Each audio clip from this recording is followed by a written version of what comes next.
would like to let you know that throughout this episode, we will develop the content in two levels. First of all, we will look at the model itself, the 100% digital lead model, and the different stages and components that integrate it. We will look at how the model came to life, how it can be replicated, and how it might evolve in the future. The second part, we'll look at practical case studies in which the model was piloted and implemented. And we, of course, we want to understand the advantages of the model and the lessons that the organizations that implemented it found across the way. So we're delighted to be kicking off with this amazing webinar together. I'll give the floor to you, Leah. Hi, everyone. It's amazing to have all of you here. Thank you for taking the time for this webinar.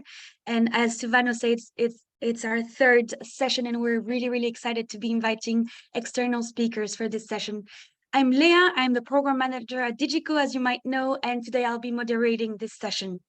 So as you know, in this webinar series, we invite practitioners on the field in order to share their hands-on experience and their hands-on approach and share mostly their best practices they have gathered throughout their years of work.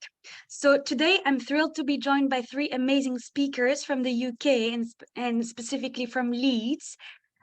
We have Amy Hearn, Senior Digital Inclusion Officer at the City of Leeds, and she'll be presenting the brilliant model that she co-created with her team over the past 4 years. After that, we'll go into two pilot case studies, also in the City of Leeds, with Fran Etherington presenting us the case of the old fire station. She's the development manager, and she'll explain to us how she implemented that model that Amy created within her organization. Last but not least, we'll have Tom Armstrong, which will present how he worked through the model at his organization, Burmantofts Senior Action, a local charity helping elderly people. At the end of those three amazing presentations, we'll go into a Q&A, so we'll have about 10 to 12 minutes for that, and feel free to ask any question you might have for these speakers. It's really a great occasion to ask about their hands-on experience, maybe the challenges that they might have, or also how they see some involvement with this model and with their projects as well. So without further ado, I will let Amy Hearn take the lead, and see you at the Q&A. Thank you. Good morning, everyone. So I'm here to talk about the 100% Digital Leeds community-based approach to digital inclusion. So this is an approach that we have developed over the past 4 years that we've been a programme. It's very much been a test and learn approach where we've tried different ways forward, measured the outcomes, and built upon the successes to be able to develop our community-based approach.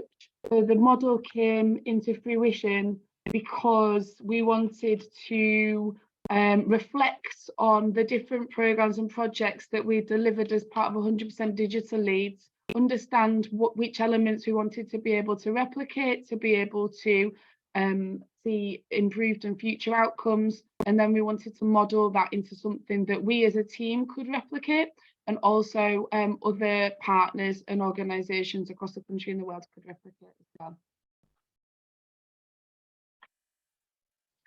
So at 100% Digital Leeds, we view digital inclusion as an enabler. So we're not particularly interested in supporting digital inclusion for itself or for any particular outcome. We would like people in Leeds to be able to make an informed choice on whether they utilise digital tools and services or not, so that they're able to make the best use of the digital tools and services that will mean something to them and that will help make their lives easier. Essentially, we want everybody in the city to be able to have the same freedom of choice as I have when it comes to using online or face-to-face tools or services. In order for people to have a true freedom of choice, that choice needs to be free from barriers. So our programme is about making sure that everybody across the city and the region has the equipment and connectivity that they need the digital skills and confidence that they need in themselves, and the confidence in the safety of digital tools and services, and that the services are going to be made in a way that they can utilize, and also that they can understand the personal relevance of digital for them, the potential personal positive outcomes that engaging with digital could have for them, and the motivation to overcome some of those other barriers to be digitally included. So we want people to be able to understand why they should bother, what difference it would make, and how it would make their lives easier, and then have the stuff and the skills that they need. This can be very difficult for us to do, especially within those communities that have never engaged with digital, because if they've never used digital, it seems like such an alien thing, like such a scary and difficult thing that they would never be able to see themselves doing. And also they don't understand the different things you can use, the different ways that it can make a difference to their lives. So it's really difficult to engage them in a way that they might consider engaging with different program partners to be able to overcome those hurdles. So 100% Digital Leeds, we are about supporting the development of a digital inclusion infrastructure across the city. So we don't directly deliver to our residents. I won't sit next to somebody and show them how to use their phone or something like that, because there are thousands and thousands of digitally excluded people across the city, and we're only a small team at the moment, 5 people. The way that we work is that we work with different partners across the city who are already engaging with and supporting people and communities that are more likely to be digitally excluded. As well as helping our capacity, that also means that we can utilise those existing assets that are on the ground in the community, people that are already trained and have a deep understanding of the particular holistic needs of a community or a group, and those assets that are already on the ground. So in terms of my role, 100% Digital Leeds, we are facilitative. So we support different partners, usually those who aren't dedicated digital or digital inclusion partners, to be able to embed digital inclusion into the work that they're already doing. So my role is about helping people, those organisations, to understand what digital exclusion looks like and the impacts on their service users and customers, and then get the resource or the skills or the connections to be able to deliver digital inclusion in a way that fits in with their existing programs and is also meaningful and the right approach for the different people and communities that they are supporting. So in essence, this is the basis of the community-based approach. So it recognises that there are lots of different communities of interest that all face digital exclusion differently across the city. They all have different barriers to inclusion, they all have different needs and different motivators, and they have different things going on in their sometimes very complex, complicated lives. I'm an expert in digital inclusion, I think that's true to say, but I'm not an expert in understanding the needs of or having the skills to be able to support all of the various different people and communities that live across the city of Leeds. So that will include refugees and asylum seekers, older people, people with dementia, gypsy traveller communities, all sorts of different communities that I simply don't have the understanding or the experience in really knowing what their needs are and what the different barriers are and what's going on in their lives. I'm also not a person that's known to those individuals, and for lots of people that are digitally excluded, they will feel anxious about digital exclusion. They might feel embarrassed about their exclusion. Their digital exclusion might be tied to lots of things that they wouldn't want to discuss with a stranger, such as their healthcare or their finances or their educational levels, lots of different things. So what we want to do is to make that digital inclusion support as tailored to the needs of particular people and communities. Those communities can be geographically based, or they can be a community of interest of people that share the same aims and lifestyles and barriers and whatnot. And we want to embed that support within the organisations that they already feel safe, that they already go to support, so that when somebody is understood as digitally excluded, we're not sending them to somebody else, to another organisation, to get that support somewhere where they maybe don't feel able to have that conversation, or where they might never ever get to that organisation because they're already lacking the motivation that drives them to access that support. We want them to almost stumble upon it, to almost be supported with that digital inclusion before they even recognise that they need it. And so we embed our support within those organisations who are on the ground, who are trusted, who have some of that infrastructure already in place, and who are already taking a holistic approach to addressing the needs of the people that walk through their doors and that are in their communities.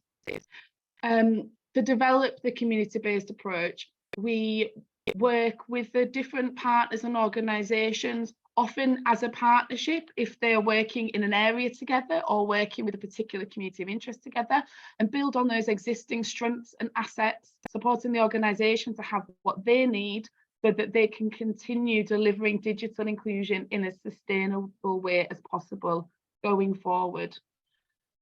So we don't look at individuals and identifying individual at a programme level, at 100% Digital Leeds level. We don't identify individuals that need digital inclusion support and then support them there and then and sort of pick them off the list and consider them included.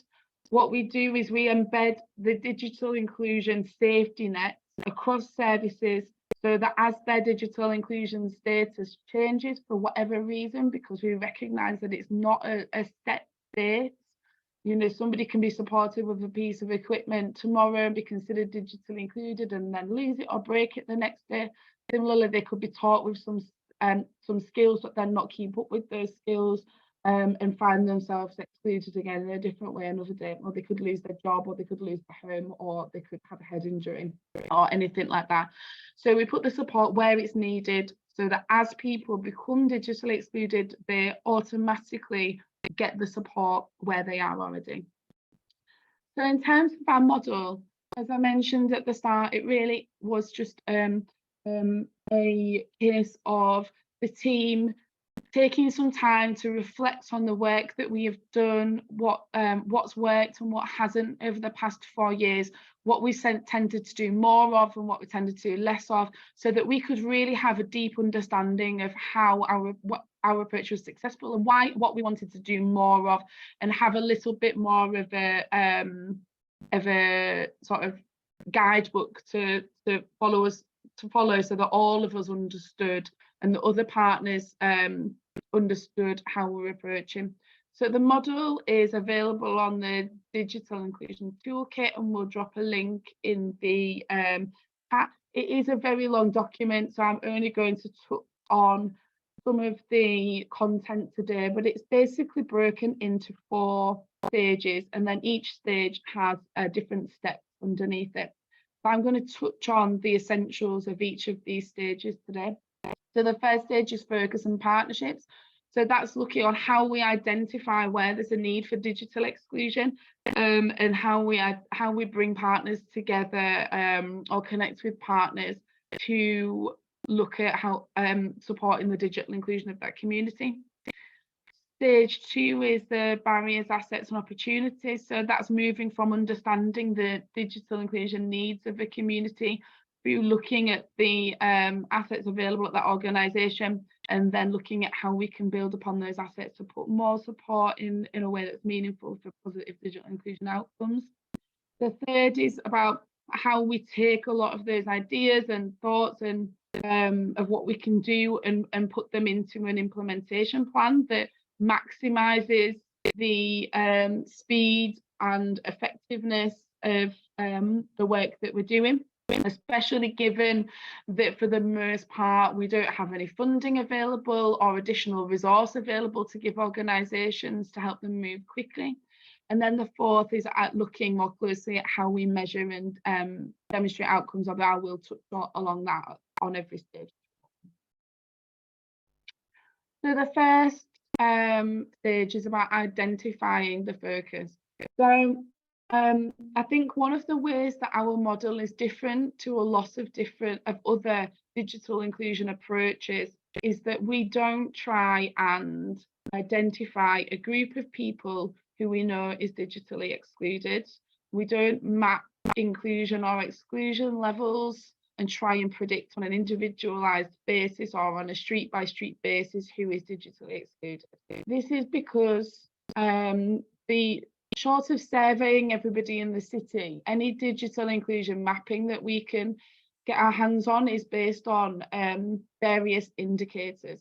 So we do use some of those indicators, and that might be, you know, people experiencing poverty, people that are out of work, people that are utilising food banks, people that have mental health issues. But rather than using that to put those figures to place them on a map and try and identify individuals, we use those indicators to help us understand which partners we should be working with, knowing that each of those people that come under that category, being more likely to be digitally excluded, will be funneled through those partners at one point or another by all of the other services in Leeds that are identifying and signposting to support and taking that holistic approach.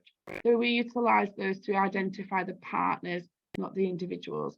We also then look at everything that we do is looking at how we can move as quickly as possible and how we can engage partners to deliver as much as possible, bearing in mind that all of our partners are not digital exclusion specialists or digital specialists at all, and that we're not paying them for the most part to do anything. This is based upon looking for the shared priorities within the organisation. So again, thinking about digital inclusion as enabling an outcome.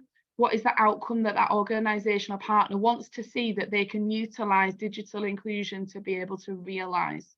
And through that, we help people to view digital inclusion, which can be an exclusion, which can be quite an abstract concept, through a lens that makes sense to them, that is meaningful to them, and that helps them to understand why they ought to be supporting digital inclusion, even though they're not a digital organisation. So we listen to our partners, we look at what's being flagged as issues, what they're trying to do, and we utilise digital inclusion to be able to support with that. And then we try things quickly, demonstrate the value, maybe get a bit of money, do something bigger, and build up that approach with that organisation at the pace that works for them, recognising that organisations are also often digitally excluded themselves. They often don't have the digital infrastructure, the skills and confidence within their own staff teams, and we need to take the time to support them as well. So the next stage, once an organisation is engaged, is to really work with them to understand the barriers that the people they're supporting are experiencing, and also the things that are going to motivate them to engage. Once we've done that, we identify additional the strengths and assets within that organisation, within that partner, but also other partners that can support that organisation as well, that are supporting the same communities. And even if they're not supporting digital inclusion, those other partners can be having motivational conversations, they can be signposting people, they can be helping people to start understanding why digital inclusion is important and relevant for them. Then we look at how we can what some potential solutions to some of those barriers for individuals might be. So, for example, if one of the barriers is not having enough, not being able to afford data, then we might identify the National Data Bank as a resource where an organisation can tap into to get data to be able to gift. Then we look at what are the barriers faced by the organisation in particular. Sorry, I've jumped to scale. So we'll look at, if it was data, it would be, we want to provide someone data. The barrier to the organisation would be, we can't afford to buy everyone data. So then we'd be looking at where's the solution for the organisation, which would be, where is that additional resource, which would be something like the National Data Bank, which a scheme within the UK where charitable organisations can apply for SIM cards with free calls, text and data to be able to give to people that are facing data poverty. And then we support the organisation to embed that support within the work that they are already doing. And so it's not one person's job, ideally, it's everybody's job.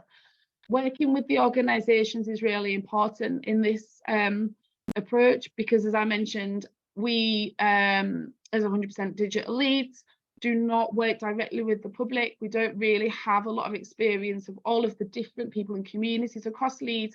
So we're reliant on people like Tom and Fran that are working with organisations on the front line to help us pool their knowledge with ours so that we can understand digital inclusion, but through the particular context of the communities that they're supporting.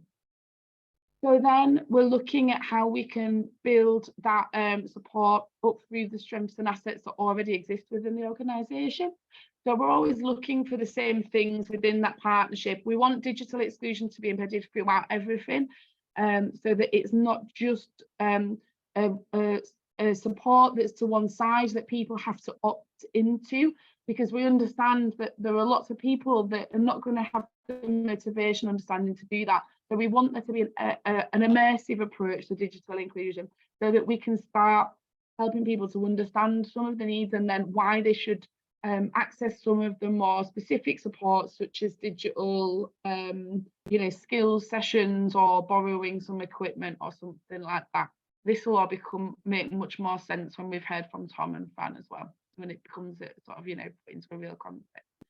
So we're always looking within an organisation for the people within the organisation and the systems within the organisation that already take a person-centred approach. So when somebody's walking through the door, who is having the conversation with them about what their needs are, who's chatting to them and finding out what's going on in their lives, that person needs to be able to have a motivational conversation around digital. They need to be able to talk to that person, help that person understand why digital might help them with something that's important to them, so that it starts making sense to that person. We're looking at who has a bit of time to be able to spend with a person. So maybe not somebody who's necessarily got enough time to be able to run a digital course or something, but we know that for a lot of people, the first steps, once they've realised that they might want to develop their digital skills, isn't going to be to go to something that's called a digital inclusion session or a digital skills session or course or something. That might be too big a step. But if there's someone within the organisation that's got a little bit more time that can, on a one-to-one level, just show somebody something really small, like downloading a new app, or how to delete their emails, or how to FaceTime a family member, something small that helps a person to understand that it's actually quite a simple thing, and that it's something they can do, and that they will get some better outcomes if they access some of the other digital support. So that person is engaging and signposting that potential learner. We want to bring more digital inclusion into those trusted places and spaces that were mentioned, so community centres, community spaces, so that people stumble upon it. If organisations have got digital equipment that's available to use, we want to make sure that they're using it across the board everywhere. So when you hear from Tom, he'll talk about how they use tablets within their luncheon clubs, within their coffee mornings, within visits out, all sorts of things, so that everybody's getting the opportunity to utilise that equipment and start building their confidence in a really soft way, etc., etc. So these are the different elements that we look for to try and embed across. So once we've identified the different support that's needed, it will be about identifying what do we need to do to be able to put that support into place.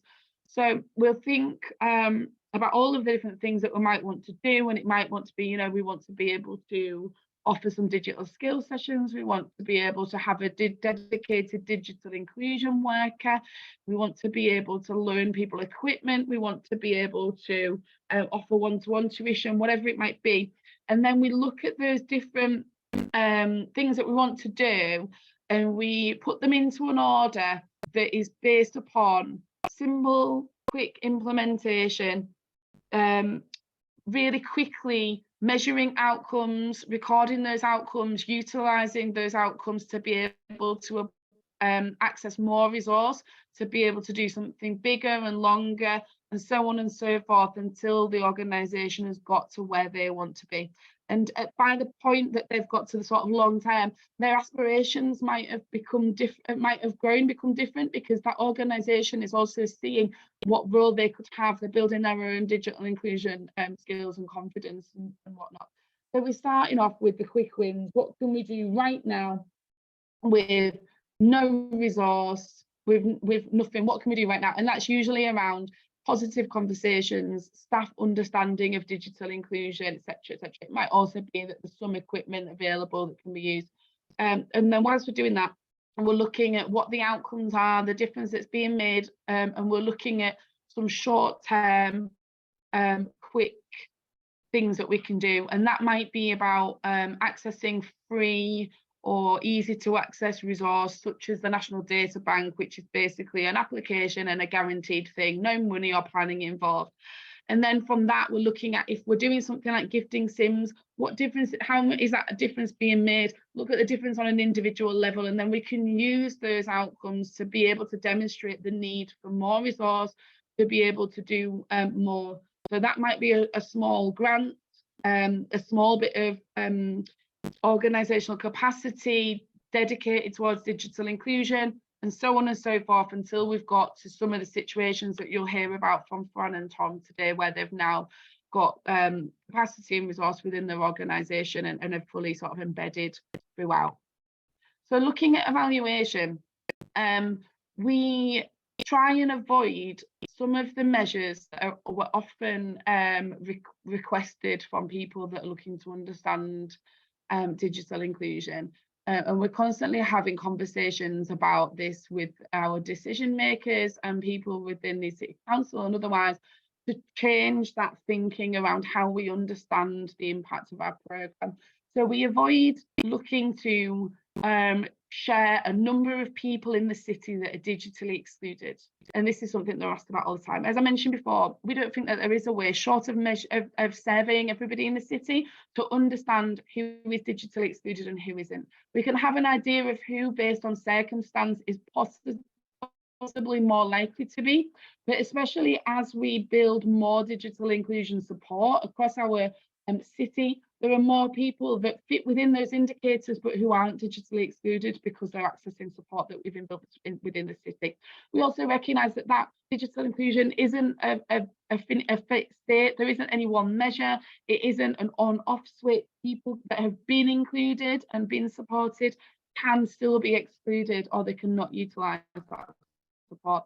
And then the other that we used to use, that we try not to anymore, but we are looking at how to, is a return on investment cash figure. So before COVID, we did have a return on investment cash figure, but then as more services went online and there was more push towards people engaging with online services, we felt that it was we were no longer able to see our role within that as clearly as we were before COVID, when there wasn't so much of that digital first or digital by default agenda. What we look at is two things. So one is the amount of digital inclusion support that's available within the community. So going back to our role, which is to build the capacity of partners to deliver digital inclusion, to form that digital inclusion infrastructure. We measure the number of partners that we work with, the amount of people that we've trained, the amount of people that we're engaging with in terms of partners, but most importantly, the amount of money that we've secured for partners working in the city. So in the last 12 months, 100% Digital Leeds has secured more than £1 million worth of funding that's gone directly to our third sector and health partners to be able to implement and embed their digital inclusion offer. Oops, sorry. Also, we do look at some of the numbers around what those organisations have delivered with that money. So whilst we try and keep reporting from organisations as light as possible, we don't put loads of evaluation in place in a formal way, because we're not paying those organisations, because we're working with them out of a, to mutual benefit. We really can't make anybody give us anything. But before we do our annual reports to the council, we put out a survey to our organisations, asking some of them to complete the survey, telling us some of the numbers of the things that they've done. So we don't use this as just a measure, because we recognise that people could be supported, but they might not have done anything with that. People could have done a skill session, doesn't mean that they're doing things with digital that are making an impact on their life, and that's what we want to see.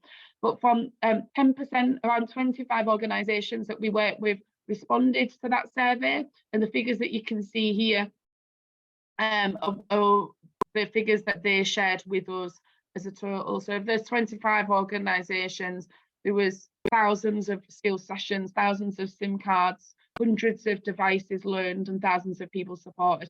And that's just 10% of our partners. So we can use that to help us understand the level of scale of support that's available via our partner organisations. And then finally, we always ask partners to gather case studies, little micro case studies, just capture snippets of what people say as they're talking to their service users, and we really focus on the difference that it makes to that individual, but then also the difference it makes to the organisation. So for example, this is from Turning Lives Around, which is an organisation that supports people experiencing homelessness, and they've talked about the individual and how they're learning and stuff like that, which is great. Then we've also talked about the decrease in antisocial behaviour and the increase in engagement with the organisation. So we can demonstrate to the organisation that digital inclusion is helpful to their to the people they're supporting, but it's also useful to them as an organisation to realise their aims and objectives and outcomes. And then we've got another one there that's just really from the come directly from an individual, that shows on a personal level some of the impacts that they've seen, that's really meaningful to lots of our partners who are really invested in supporting employability and supporting digital health participation, etc. But it's still meaningful, demonstrating the impact on the person. So all of those things together are how we demonstrate our outcomes and impact. If anybody is interested, all of this information in terms of what we've been up to and how we've demonstrated that impact in the last year has recently been put together into our scrutiny report, which we are presenting to our council on Wednesday. But I will put a link in the chat event. It's a really long document, so you might not care, but I'll put a link into the chat just in case. And then that's me. So thank you very much for having me. I hope I haven't gone too much over time. And there is my contact email and a link to our website, where you'll see lots of different write-ups of our different work streams, lots of different blogs on organisational level case studies as well, the difference that they've made, and loads of good stuff. Okay, thank you. So I will stop sharing there.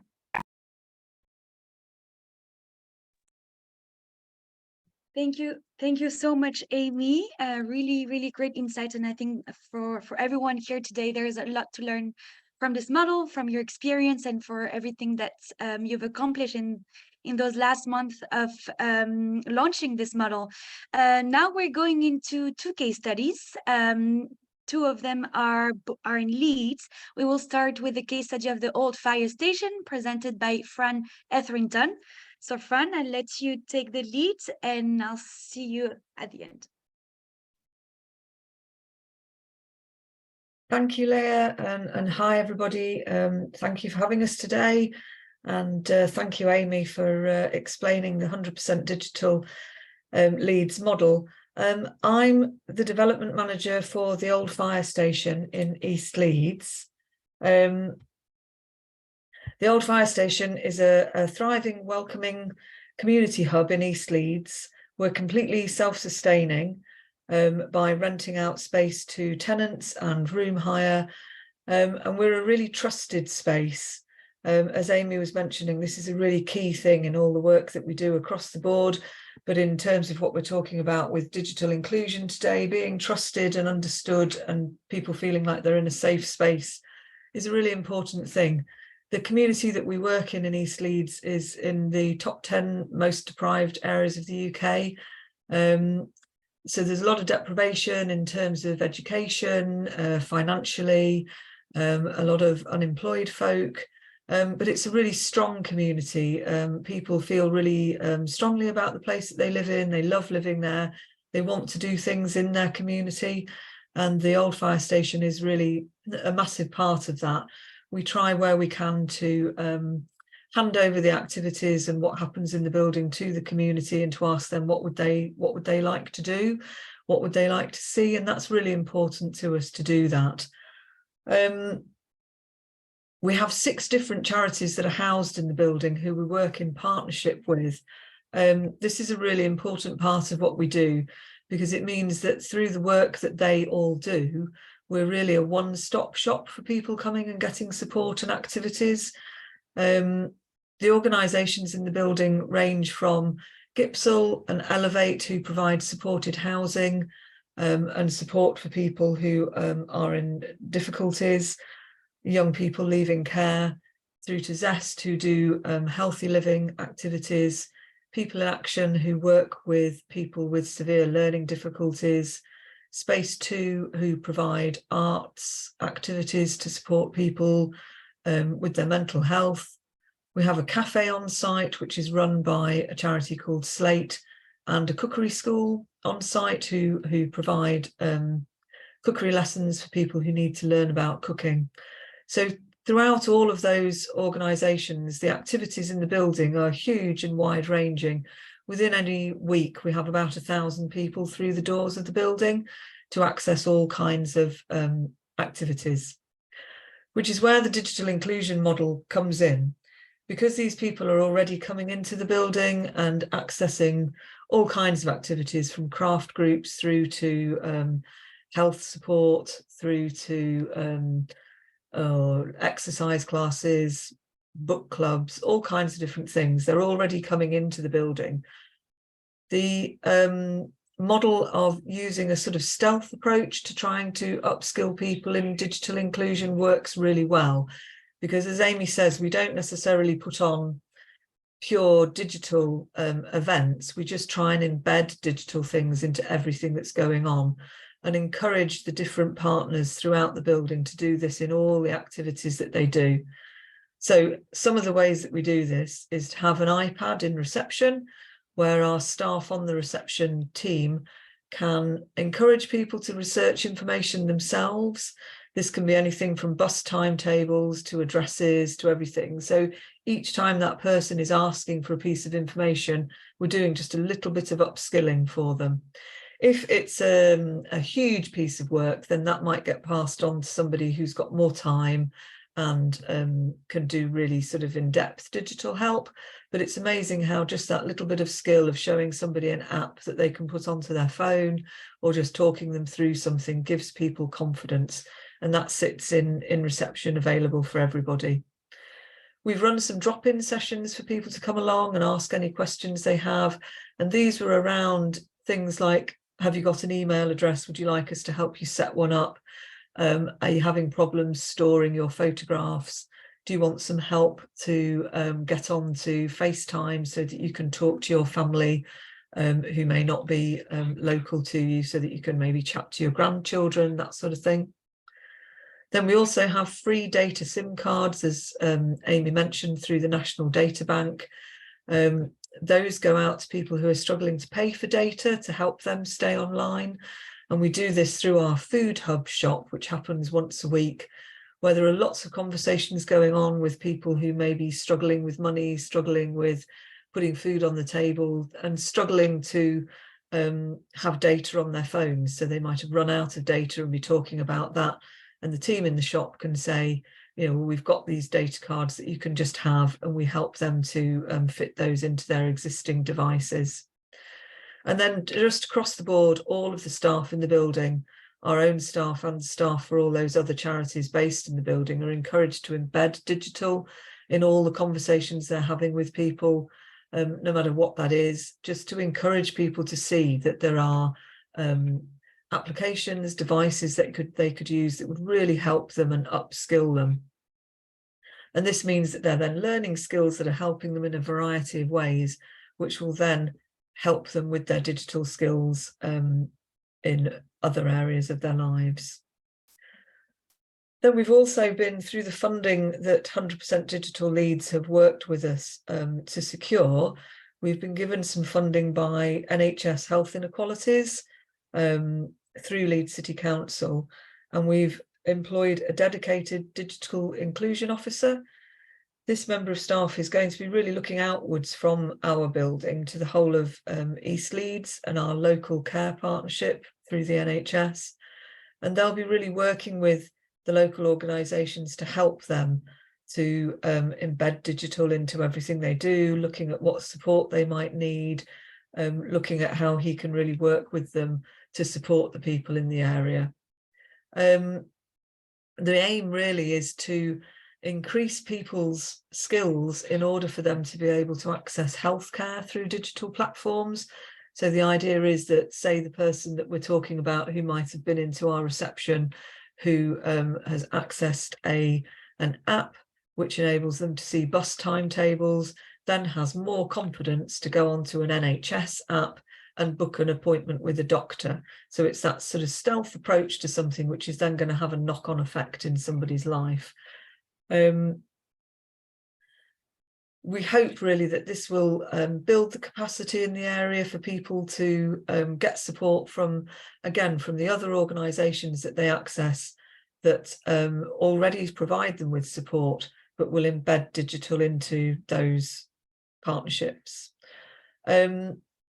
So that's us in a nutshell with the digital inclusion that we do. Those are some photos of all the folk that access our building and all the fun things that go on there.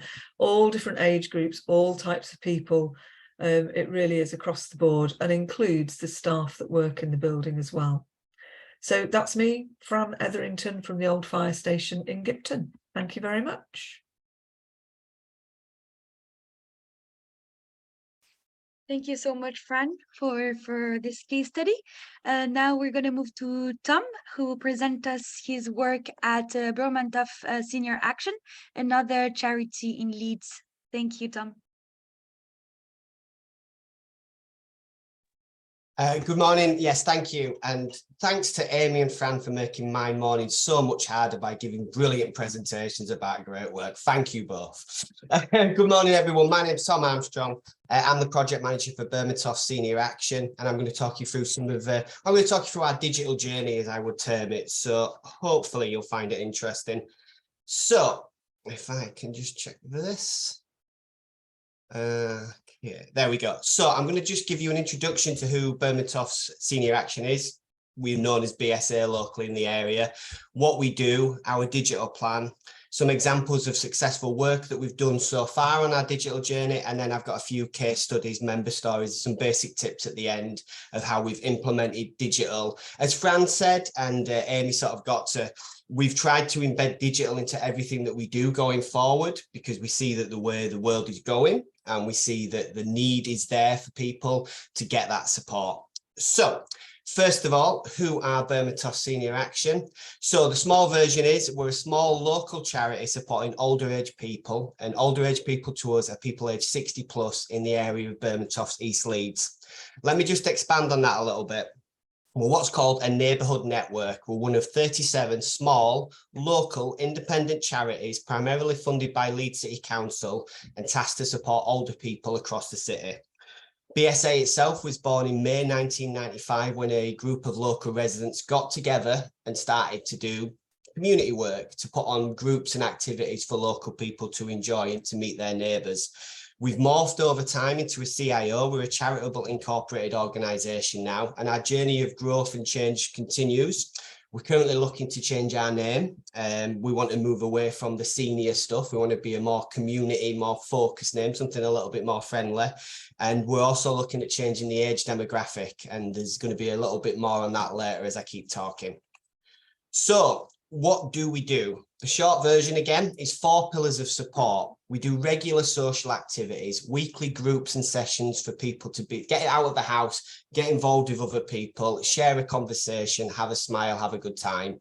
We do one-off trips and events. That's trips across the city, outside of the city, events, celebration events. You know, we've got an Easter party coming up next week and things like that. Again, all about getting people out and to reduce social isolation.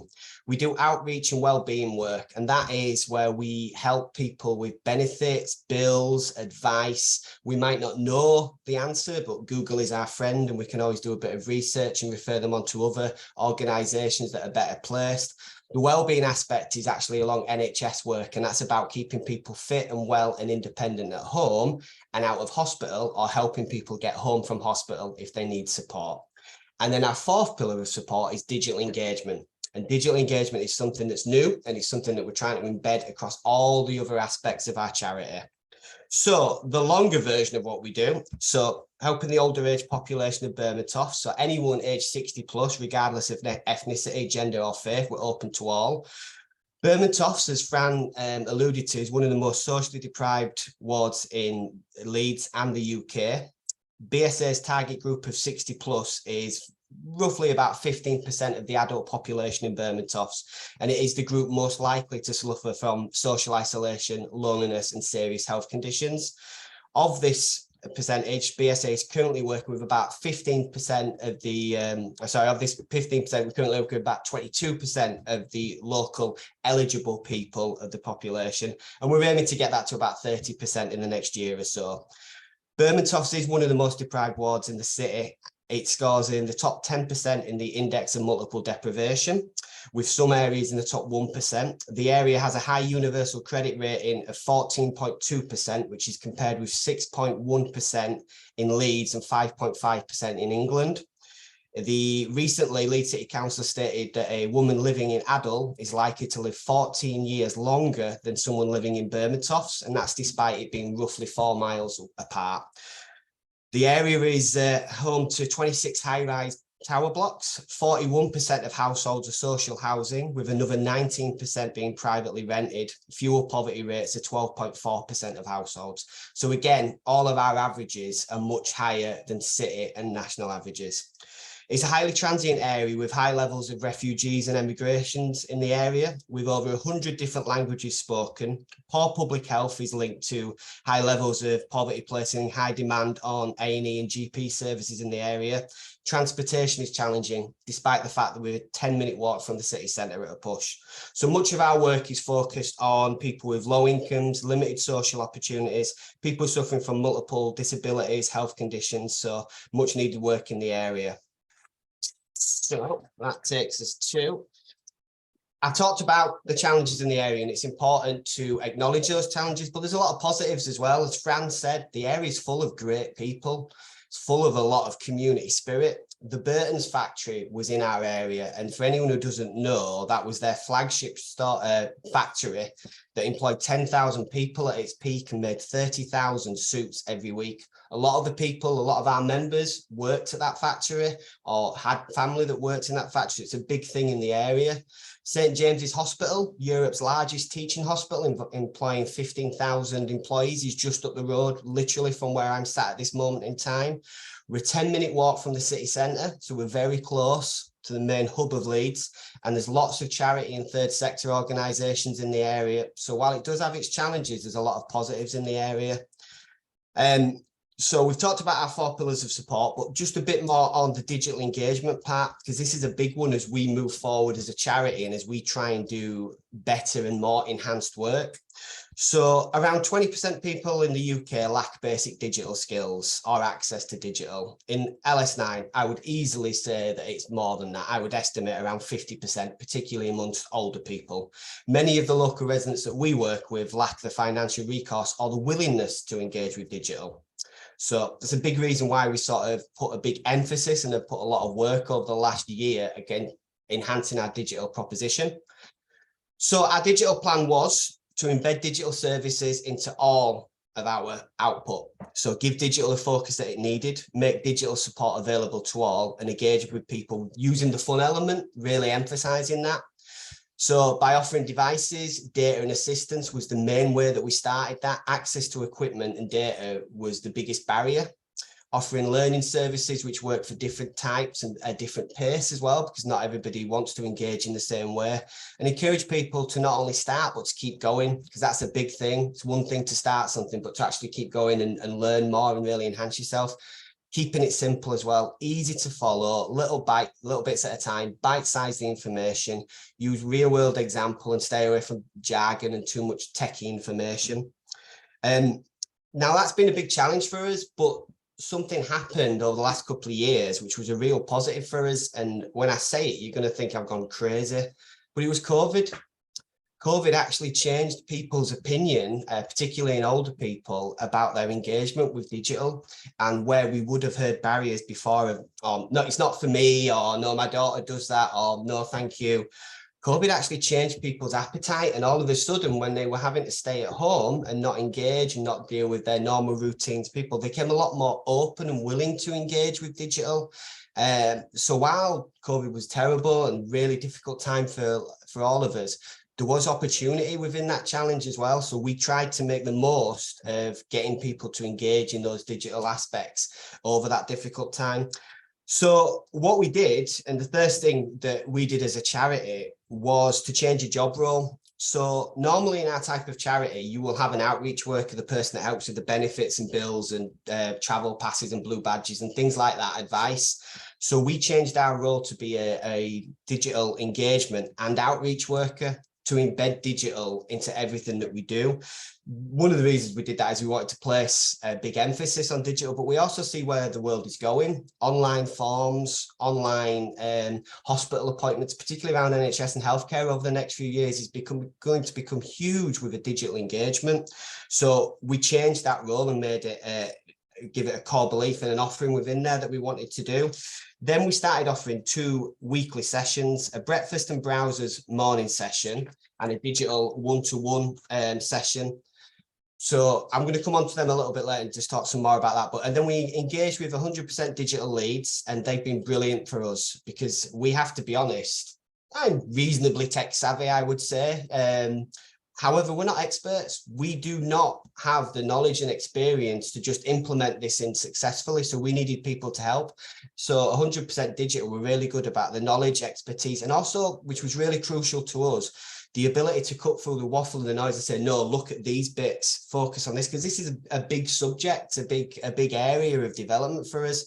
So they were really good, and they introduced us to partners like the National Data Bank, which Amy mentioned and Fran had mentioned. So that's given us access to ongoing data for a period of time to get people up and running and support them in their digital journey. So it's been really, really good for us, and it's exciting because we've got a lot of new things to come as well.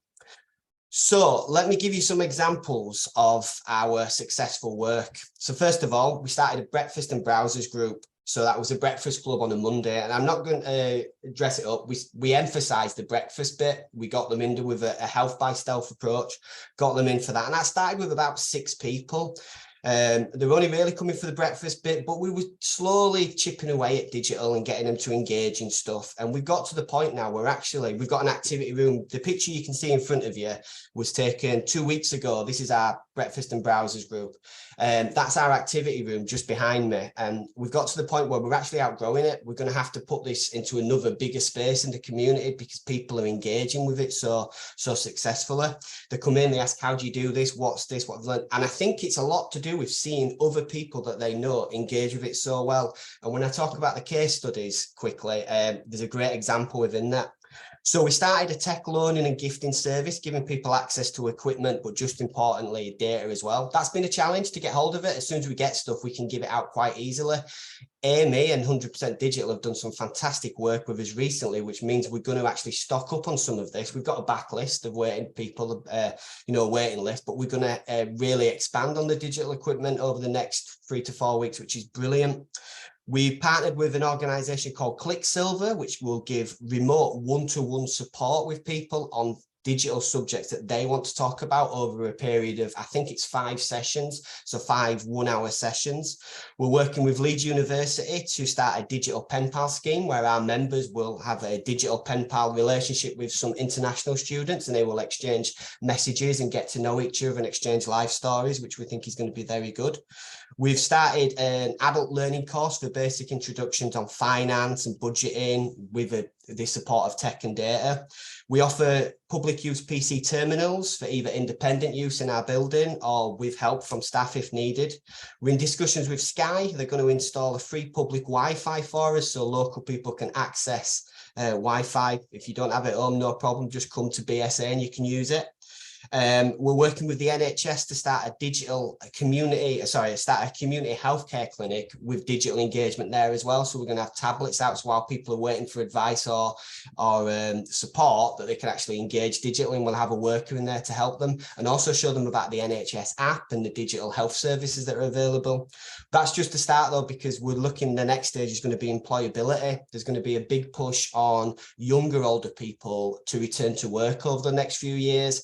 And if you've been out of the job market, there's bad news for you, because it's no longer a CV and knocking on someone's door and having a polite conversation. It's a digital service that's going to be done. So one of the reasons we're looking to change our age range from 60 to 55 plus is to support those younger, older people. And we'll probably go to 50 plus in the next couple of years, I would anticipate as well. So that's that. On to the next slide. Right, some quick case studies, and I will be quick. I think we're probably overrunning slightly. Thanks, Amy. So let me tell you these quickly, some real world stories. So member X, age 78, multiple health conditions, recently had a stroke, and member X comes into our breakfast and browsers group every week. They wanted to try and go online to book some flights, but they said they didn't have the confidence. They have some family in Ireland that they wanted to visit. So we sat down with them. We showed them how to use the digital services to go online and look for flight information. He found a flight. It was £130. We said to him, right, here's some comparison websites. There's some other services to look at. We sat back, let him did it. He got it down to £9.99. Now, granted, there was some stuff on top of that. That wasn't the price he paid, but it was much cheaper than he was going to pay. He really enjoyed it. It was the ability to do it himself, but not be worried that if it went wrong, there was no one there to help him. And since then, he started using a health app to manage his diabetes. And we've shown him how to use a QR code to watch a video if he forgets how to use the health app as well. So that's really good confidence building for him and empowering him, working with the individual, not doing it for them, but actually supporting them to do it themselves. Then member Y, aged 83, lost her husband 9 years ago, describes BSA as a lifeline, but had zero interest in digital. She's been coming to the breakfast and browsers group since the very beginning. Always said, not for me, thank you very much, I'll just come for the breakfast. A couple of weeks ago, she said something really interesting that caught his eye. After seeing people going online, she asked if she could try. So we'd stopped asking, we'd respected the decision. She was here just thinking, she was playing Candy Crush. She was, you know, what better measure of success if someone can play Candy Crush and enjoy themselves. So now, just through coming along, she's engaging digitally just by seeing other people and gaining the confidence from people that she knew to engage. So we were really happy about that. And then the final one I wanted to share was a recently retired age 64 member, active and healthy, but main caregiver to a partner who's got serious health conditions. She's been coming along to Breakfast Club for a couple of months now, always comes in, asks questions. I've seen this, I think always pushing us for information, which is really good. But we supported her to learn how to use the Simply Health app for getting back your expenses for medical services and dentistry and things like that. So a health app. And now, because before she was having to do that through the mail, send it away with receipts, fill out a form, it takes time. So now it's lowered the time she has to do it. It's made it easier and more convenient. It's lowered the cost as well, because she doesn't have to use stamps and things. So it was a really good way, again, of just showing independence and by supporting people to learn at their own pace and their own want as well, because what's different about all three of those, they all had different needs. So it's about identifying, well, what we've understood, identifying what they want from digital and showing them how it can help their lives and not make it more complicated for them. So that was very good. So basic tips that we've learned: Keep it simple, little by little, do not rush, emphasize the fun, but don't underestimate the challenge as well. You know, the first tablet I give out, I had to visit the house 5 or 6 times to show them which buttons to press and get them online. And, you know, that was, it was hard work, but actually the sense of satisfaction from when that member got it, when it clicked and they could do it themselves independently, was brilliant. So don't underestimate the challenge, but remember the reward. Always remember it's about people, not technology. If you get the people bit back right, the technology bit will follow, and make strong connections. I did put a bit of a pun there at the end with the make strong connections digitally and stuff, but you know, there we go. I think that's it. Yeah, thank you very much. Hopefully that's been interesting. My name's Tom. I will hand you back, and thanks for listening. Thank you, Tom. So we are over now with the 3 presentation. Unfortunately, we're running out of time. I think I will take just 1 or 2 questions that were asked in the chat throughout. If you have any other question now, please ask it now so that we can take it. If not, we'll cover those that were already asked. So there were 2 main questions that came up, and I will put them together so that, because I think they're related. The first one from Martina, asking to Amy, according to your project's results and experience, what are the benefits of using this partnership approach and this holistic approach as opposed to the individual approach that other organizations might be using? And as well, together together with this question, and I see that you already answered in the chat, but maybe you can touch upon that a little bit. How do you select those partnerships? So the benefit to the community-based approach for us is that the different people and communities are supported by the people who they feel comfortable with, who understand their needs, so that everyone gets a very tailored, customized level of support, which we as a team, if we were directly delivering, we would just not be able to offer. Also, you can see from the sense of the scale of support available, we're a team of 5 people, we would not be able to support 7,000 people over the course of the year. And thirdly, if we were supporting people directly, if it ever came to a point where our posts weren't funded anymore, then that support would be removed and we would have no digital inclusion support across the city. So what we want to do is embed that support in a sustainable way within those organisations so that it continues without us and becomes part of organisations' business as usual. In terms of how we select partners, I guess we don't really select partners. We work with our networks to understand which other partners it would be beneficial to engage with. We speak to different partners about what their priorities are and what outcomes they want to see, and then we find the mutual shared benefit and work upon that. We do take a fair this first approach, so for organisations that we sort of spend more time with organisations that are really working in areas where there's a lot of economic deprivation, or with that support communities of interest that are known to be particularly likely to be digitally excluded. But that's really just a prioritisation of our time, and we will work with any organisation. Organisations approach us as well. So yeah, we do what we can with as many partners as possible, basically. I don't know if that answered all of the question. You did. Thank you so much. So I don't see any other question. We will wrap up.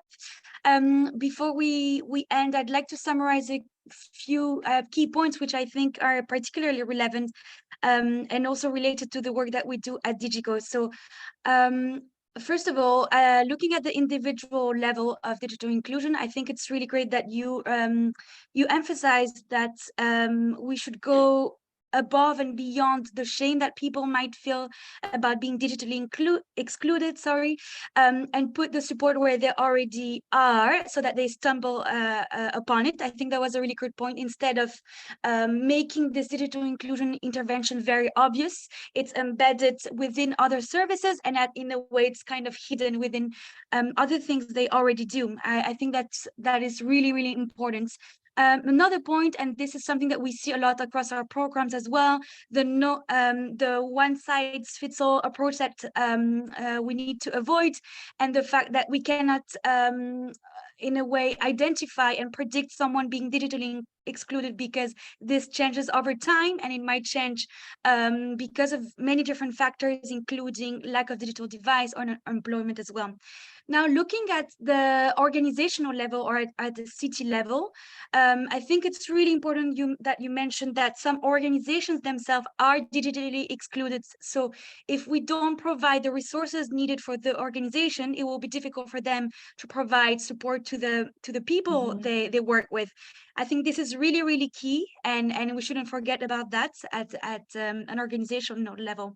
As well, you mentioned in terms of the implementation, the quick wins that organization can have at the start, and then by showing those quick wins, they can get funding and they can prove their point to get additional resources by other funding mechanism. Now, what is I think most interesting, and what I see also as related to the work that we do at Digico, the evaluation part that is really key. The fact that you avoid certain measures, and that you don't measure people who are digitally excluded, and also you don't measure people who are then included. I think this is really, really interesting. That can also inspire other people in our community to look back at their assessment mechanism and see a bit how to potentially question those, or adapt those, and nuance a bit how they measure digital inclusion. And so instead of looking at that inclusion aspect, you look at the support given to those people. So the number of interventions given and the number of people who attended those interventions. I think this is very, very important. And again, I'd like to emphasize that. Now, looking at the case studies, we saw that this community approach was very successful, and we saw that it's very important to keep digital inclusion fun, simple, and accessible, and including it in what people already use in those charities, and also to encourage people to keep showing up to those sessions and the drop-in sessions, and not just prompting them to start, but just continuing, and that it becomes a habit. I think this is really key. So this is it with the summary of everything we've seen today. I'd like to thank all the speakers today. Thank you for your great presentation. Really insightful experience, and I'm sure that everyone in the room learned a lot. For all the attendees, we will email the presentation and recording as well. And for those who are not part of our community of practice yet, you can join us. You can join us through our website directly, and we'll be super happy to have you in our upcoming webinars. So we run these webinars every other month, and we also run some other networking session across the month. So we will be super happy to have you. That's it for me today, and wish you a really great afternoon.